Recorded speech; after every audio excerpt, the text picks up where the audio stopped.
Qu'est-ce qu'on vient faire? On vient fêter un anniversaire.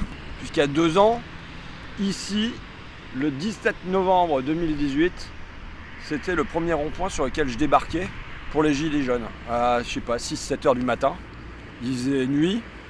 Et tout était désert, mais là, il y avait des caddies partout. C'était envahi par les caddies. Les gens qui avaient mis ça pour que les voitures puissent pas passer. Nous, on était avec Didier. Je crois qu'il avait une Harley, mais enfin, on était en moto, sur une grosse moto, et c'était super dans la campagne. La première, on s'est posé à côté du Nord Auto qu'on voit là-bas. Et là, il y a des gens qui sont descendus de leur... Tiens, les voitures de police qui passent. On fait rigoler les gens, on va voir s'il y a des interventions ou pas. Bonjour.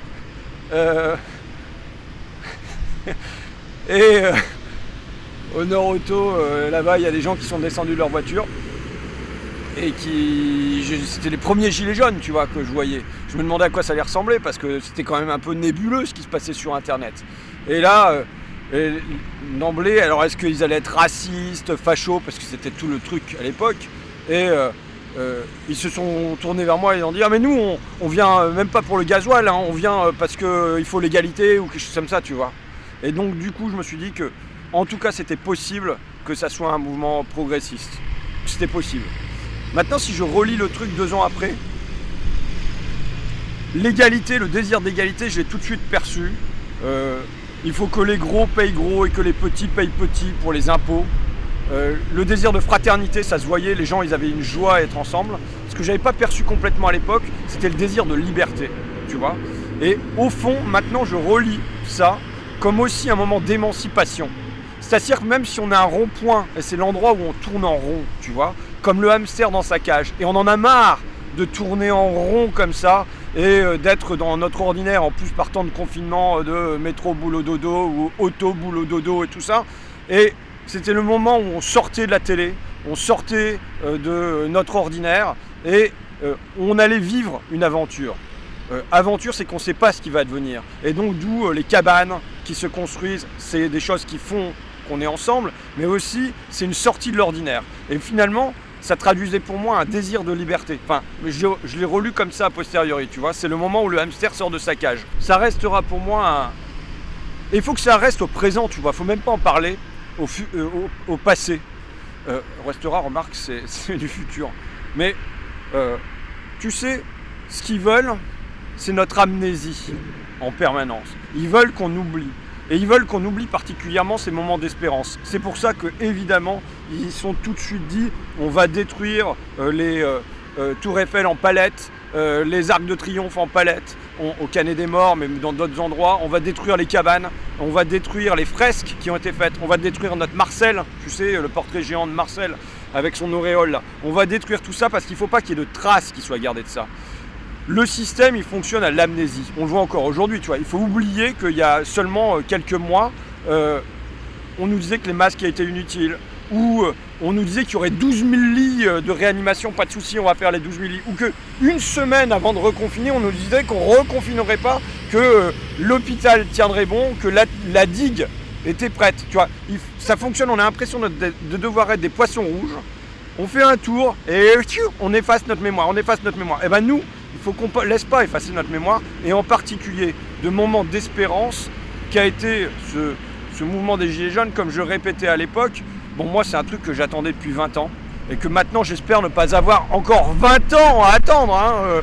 Voilà, c'est ça mon objectif. Je ne veux pas attendre 20 ans à nouveau pour voir les gens qui sont les plus muets se mettre à être bavards, les plus invisibles se rendre visibles, et les plus résignés se mettre à être traversés d'une espérance. J'espère ne pas avoir 20 ans encore à attendre, et mes gamins non plus, pour vivre comme une brèche qui s'ouvre dans l'ordinaire. Bon, ça c'est... Alors, comment eux, en face, ils comptent fêter les 2 ans?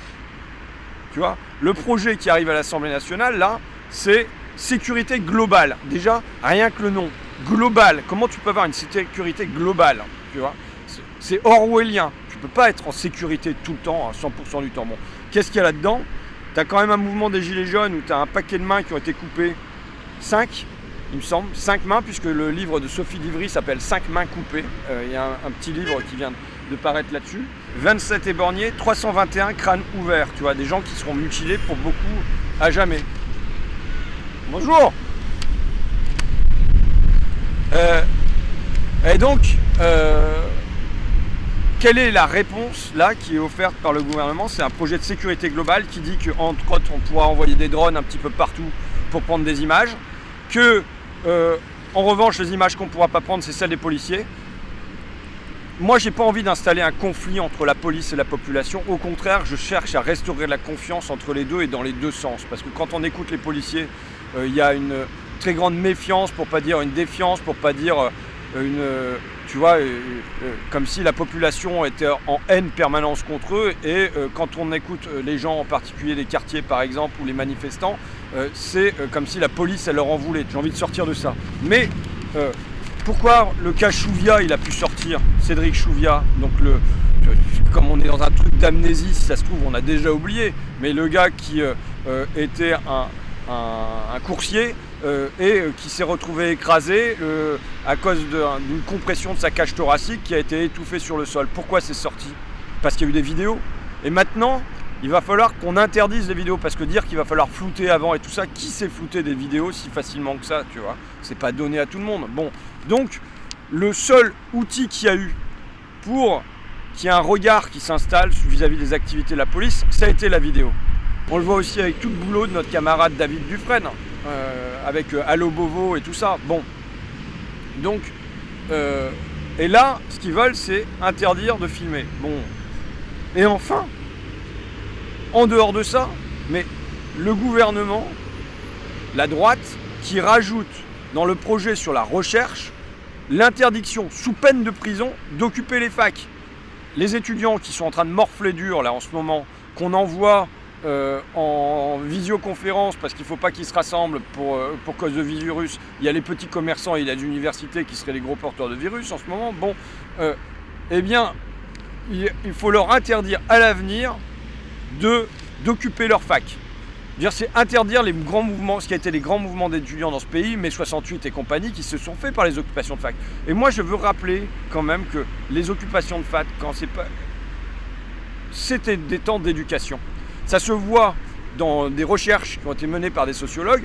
Quand les étudiants participent à une activité comme ça politique, eh bien, ils mûrissent plus vite et ils acquièrent des compétences. Donc c'est aussi un temps d'acquisition de compétences, possiblement. Mais voilà, aujourd'hui, il faudrait interdire ça dans les facs. Donc interdire mai 68, interdire le mouvement sur le CPE. Je rappelle que la citation de Gramsci qui nous sert, nous, de fil conducteur dans toute cette période, mais dans la durée, déjà depuis les Gilets jaunes, il dit, voilà, on est dans un temps où les gouvernants ne parviennent plus à gouverner.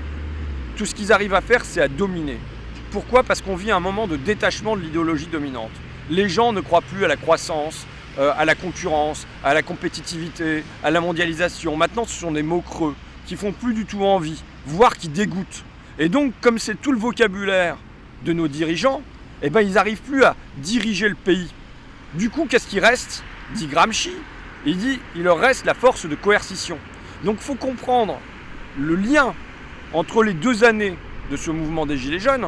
Même ce qu'il y avait de pire dedans, dans ce mouvement des Gilets jaunes, c'est pas seulement qu'il mettait en cause la fiscalité, qu'il mettait en cause le social, qu'il mettait en cause tout ça, c'est qu'il était porteur d'espérance. C'est-à-dire d'un autre chose, d'un désir d'autre chose, tu vois.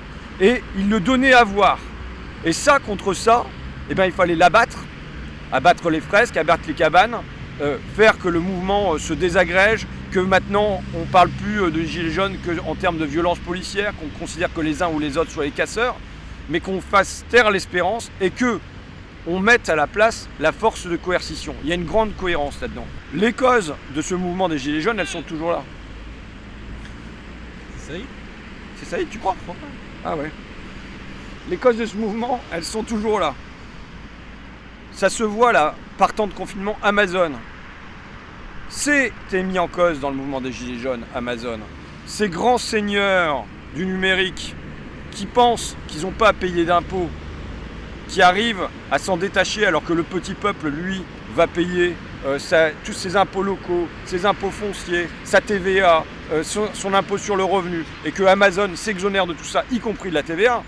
Derrière nous, Carrefour, Bernard Arnault, mon camarade, qui L'un met tous ses salariés, un paquet de salariés en chômage partiel et continue à verser des dividendes. Ça veut dire que finalement, le chômage partiel, c'est quoi? C'est vous, c'est moi qui payons pour que ils mettent ces ouvriers en chômage partiel, tu vois. Donc bon, là, le social, la cause sociale dans le mouvement des Gilets jaunes, on vient de dépasser les 10 millions de pauvres vraisemblablement dans notre pays. Toutes les statistiques, que ça soit de RSA, des associations caritatives qui distribuent des repas, qui disent voilà, c'est en train d'exploser. Donc c'est là plus que jamais. Là où on a une difficulté, c'est que encore plus qu'avant, on est dans la naturalisation du social. C'est quoi la naturalisation du social? C'est qu'il y a des faits qui sont des faits politiques et qu'on veut faire passer comme étant des faits naturels. Déjà, c'est vrai en général. Les gouvernants, ils viennent nous dire, bah voilà, c'est tout, il y a des riches, il y a des pauvres, ça a toujours été comme ça, c'est la nature, tu vois. Amazon, ils arrivent à échapper à l'impôt. Bah, qu'est-ce que vous voulez, c'est comme ça, ils sont malins dans la loi de la jungle, ils arrivent à se débrouiller. C'est la nature, quelque part. Et là, c'est encore renforcé par le Covid. Parce que le Covid étant un phénomène naturel, tu vois, c'est une maladie.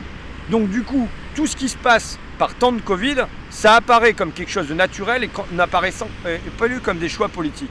Or, il faut dire avec vigueur combien ce soit des choix politiques. Combien le dernier budget là, qui est passé à l'Assemblée nationale, est très politique.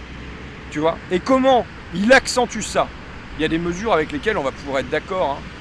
Les prêts garantis par l'État, moi j'étais plutôt pour. Le chômage partiel, peut-être pas pour les grosses boutiques comme Carrefour, mais on peut être plutôt pour. Mais en revanche, tu vois, quand le grand choix, c'est de donner 10 milliards de réduction d'impôts locaux de manière non ciblée, complètement saupoudrée, et que l'Institut des politiques publiques là, viendra en rapport qui dit que ça bénéficiera beaucoup plus aux très grosses entreprises que ça ne bénéficiera par exemple à l'hôtellerie-restauration, c'est un choix politique. Quand on continue de donner 20 milliards d'euros à un CICE, crédit d'impôt compétitivité emploi, dont on sait qu'il ne marche pas, qu'il ne crée pas d'emploi, c'est un choix politique. Les 10 milliards d'euros supplémentaires là, ça a été estimé par un institut patronal. Je sais, je l'ai déjà dit dans le dernier BDR, mais je le répéterai dans le prochain encore, parce que c'est un cadeau gigantesque, c'est un hold-up, 10 milliards d'euros, pour, estiment les patrons, 100 000 emplois créés. Ça veut dire que tu es à 1 million d'emplois. 1 million d'euros par emploi. C'est délirant. C'est complètement délirant. Ça veut dire que tu pourrais créer, dans le même temps, 500 000 emplois entièrement publics. Et là, et plus les 1 million d'emplois que tu pourrais créer avec les 20 milliards du CICE. Donc là, tu as le choix de pouvoir créer 500 000, 1 million 500 000 emplois publics. Pourquoi faire? Il faut se dire que faire naître le monde de demain, c'est pas une question d'argent. Parce que ces 500 000, 1 million 500 000 emplois, on pourrait les créer maintenant. C'est pas une question d'argent, c'est une question de volonté. Tu vois, on sort là d'une petite rencontre avec des femmes d'Amiens Nord, juste à côté d'ici. Qu'est-ce qu'elles disent? Avant, il y avait un gardien d'immeuble par cage d'escalier, grosso modo. Maintenant, il a à s'occuper de 7, 8, 9, 10 blocs. On ne le voit plus. Des médiateurs, il y en a 2 qui se baladent dans le quartier, ils ne sont jamais venus nous parler. Des éducateurs, il y en avait avant. Ça, c'est un choix d'aller vers la création de ce type d'emploi-là ou de ne pas le créer. Sachant que chez les riches, ils auront leur conciergerie personnelle. Le marché viendra satisfaire les besoins des riches de ce côté-là. En revanche, ces besoins-là, ils ne seront pas satisfaits. Tu sais, moi, j'ai fait une séquence la semaine dernière à l'Assemblée nationale. Alors, qu'est-ce que j'ai dans ma musette? J'ai fait une séquence la semaine dernière à l'Assemblée nationale.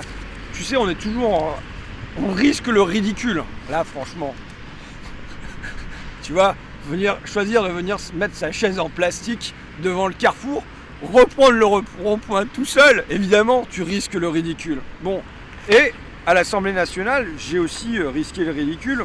Bon, plus d'une fois, mais putain, de toute façon, des fois, t'es dedans, puis tant pis. Mais j'ai proposé la création de métiers. J'ai passé une soirée à l'Assemblée nationale. On a réussi, tu vois, à se glisser dans une brèche avec Damien pour déposer les amendements. Et d'ailleurs, la majorité a dit, finalement, vous arrivez bien à en déposer des trucs hors sujet. Parce que moi, je suis toujours hors sujet. Forcément. Quand tu veux parler des femmes de ménage, t'es hors sujet. Quand tu veux parler des auxiliaires de vie sociale, t'es hors sujet. Les assistantes maternelles, t'es hors sujet. Il n'y avait pas un mot dans tout tous les budgets, il n'y a pas eu un mot sur les assistantes maternelles. Et nous, quand on a demandé la prime Covid, ils nous ont dit non. Mais c'est pas là-dessus que je veux poser. Une soirée où je viens proposer les métiers de demain. Tu vois. Alors, les conciergeries, ça veut dire des endroits où les gens peuvent se retrouver et s'ils ont un colis à déposer à la poste et que c'est une mamie, mais que c'est trop loin et qu'elle ne sait pas comment y aller, bah, elle le dépose là, ou bien pour le récupérer. Si jamais elle a besoin d'un coup de ménage chez elle, si jamais elle a besoin d'accéder à un ordinateur et qu'elle ne sait pas comment faire, tu vois, un lieu comme ça. Ça, c'est un truc qui naît, mais ça naît chez les riches, parce que les riches, ils auront les moyens de payer, et il y aura du marché derrière ça. Il y aura des tas d'endroits, comme là, ici, à Amiens-Nord, où il n'y aura pas de marché pour subvenir à ça. Donc si jamais c'est pas une volonté politique, j'ai à Amiens-Nord, mais ça peut être à Flix-Secours aussi, dans les campagnes, hein, tu vois, moi je suis pour faire le lien entre les deux. Je monte là derrière parce que c'est par là derrière. Pareil, réparateur d'informatique ou d'électronique. Si demain tu veux qu'on n'aille pas systématiquement renouveler son téléphone, renouveler son ordinateur, il faut qu'il y ait de la réparation.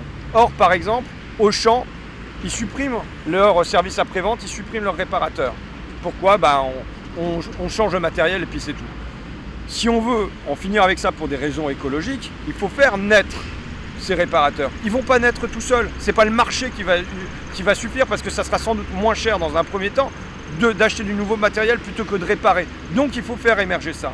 De la même manière, pour la réparation vélo, j'ai proposé qu'à chaque gare, il y ait lié un service de réparation vélo. Ici, on avait Bus-Cyclette qui réparait les vélos à côté de la gare. C'était quand même vachement pratique, parce que tu déposais ton vélo et puis tu revenais, tu reprenais le lendemain et tout ça quand tu avais pris le train, et puis le vélo, il était réparé. Bon, voilà. Donc il y a ces services-là. Mais même, moi, je suis par exemple pour qu'on fasse qu'il y ait des contrebasses et qu'il y ait des clavecins qui soient joués dans la cantine des usines. Tu vois, de la musique classique, ou pas que classique, des chanteurs. Que dans les halls de gare, il y ait des poètes, pourquoi pas.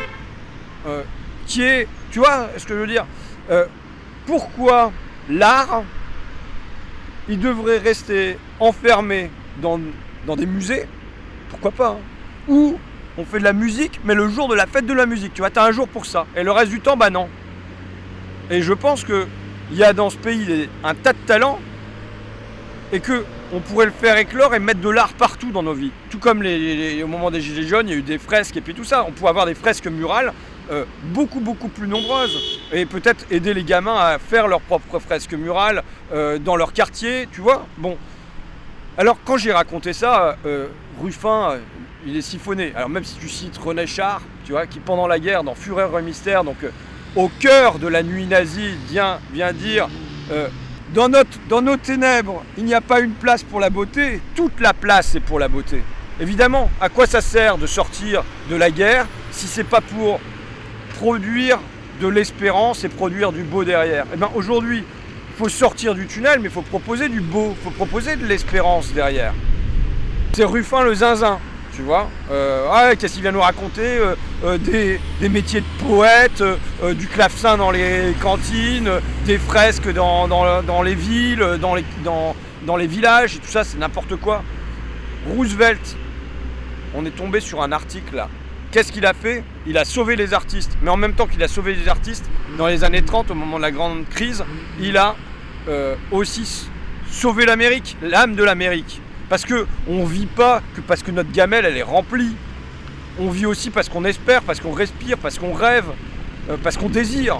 Et ça, il y a des artistes qui peuvent le faire. Donc il a créé il y a des comédiens qui sont allés jouer du théâtre partout dans les campagnes aux États-Unis pendant la grande crise. Il y a eu des musiciens qui sont allés jouer partout aussi. Et puis il a fait que les photographes sont allés prendre des photos des travailleurs. Ça, c'est un autre truc que j'ai proposé, c'est qu'il y ait des photographes publics. C'est-à-dire, je vois, mon père, il a bossé donc, dans l'industrie agroalimentaire. Chez nous, on a des tas de photos pendant toute sa carrière, 40 ans et des poussières. Chez nous, il y a des tas de photos des repas qu'on a ensemble, ou bien on est au Mont-Saint-Michel, enfin, tu vois, tout ça. Mais on n'a pas une seule photo de mon père au travail. Vincent, quand il est parti, sa mère, elle travaillait à l'hôpital Nord, ou à Saint-Victor, à l'hôpital. Et il allait faire la dernière nuit de sa mère à l'hôpital avec elle, où elle est venue avec les gâteaux et tout ça. Mais auparavant, il voyait sa mère partir, il ne savait jamais où elle partait, il n'y avait pas une seule photo de sa mère au travail. Et je voudrais que chaque travailleur, il soit suivi pendant une journée au moins dans sa carrière par un photographe et qu'il le prenne en photo pendant toute sa journée de travail et qu'il puisse ramener ces photos-là à ses enfants pour dire bah voilà, moi je suis pâtissier, voilà comment je travaille, moi je suis éboueur, et ben voilà, regardez, c'est votre papa qui court là à côté du camion, et puis s'il n'y a pas d'ordures, bah, c'est grâce à moi, et qu'il puisse montrer les photos de ça, tu vois, comme une espèce de fierté qu'il pourrait y avoir. Voilà tous les métiers qu'on a proposés. Je lis ça, là 2 ans des Gilets jaunes, je lis ça, parce que moi je crois que c'est pas par la peur qu'on arrivera à sortir les gens. Tu sais, le risque là, c'est de dire ah ben voilà, ils nous rajoutent le projet de sécurité globale, et puis ils nous masquent, et puis ils nous confinent, donc tout est foutu. Si tu veux, on ajoute la peur à la peur à la peur. Je viens de terminer le bouquin de Grégoire Chamaillou sur la société ingouvernable. C'était quoi? C'était que dans les années 70, les gens, ils étaient tellement en ébullition, ils avaient tellement d'espérance, ils voulaient tellement un autre monde, que pour les dirigeants, ils n'arrivaient plus à gouverner la société. Donc ils se demandaient comment on va faire pour reprendre le contrôle de ça. Et il y a un passage où un journaliste va dans une usine, dans ces années 70 là, et il note simplement ça, tu vois, une phrase toute simple. Il note à propos des ouvriers dans cette usine, ils n'ont pas l'air d'avoir peur. Aujourd'hui, si on ne comprend pas que c'est la peur qui règne sur les cœurs, que c'est la peur qui règne dans les usines, c'est la peur qui règne au bureau, que c'est par la peur que la société, elle est dirigée, dominée, écrasée. On ne comprend pas ce temps aujourd'hui sans y placer au centre le mot peur. Et moi, je ne veux pas ajouter une couche supplémentaire de peur, tu vois. La peur du virus, la peur du chômage, la peur... Non, je pense qu'on n'y arrivera pas en rajoutant de la peur à la peur. Il faut de l'espérance. Se dire qu'on vit des temps difficiles, mais pour moi, je reste persuadé que c'est comme si on a un geyser sous nos pieds. C'est le désir qu'ont les gens d'autre chose. Et parfois, ça perce. Et on ne sait pas pourquoi ça perce. On ne sait pas pourquoi ça perçait le 17 novembre, mais à ce moment-là, il faut se brancher sur cette énergie-là. Je termine sur cette phrase de Kropotkin, donc anarchiste, qui disait la colère fait les émeutes, seul l'espoir fait les révolutions. Et je pense que voilà, il faut remettre de l'espoir dans tout ça, même si j'en conviens, c'est pas facile tous les matins. Bon, allez, on va quitter notre rond-point.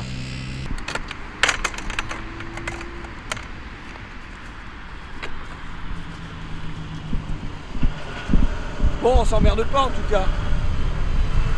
On arrive encore à faire des trucs un peu fantaisistes.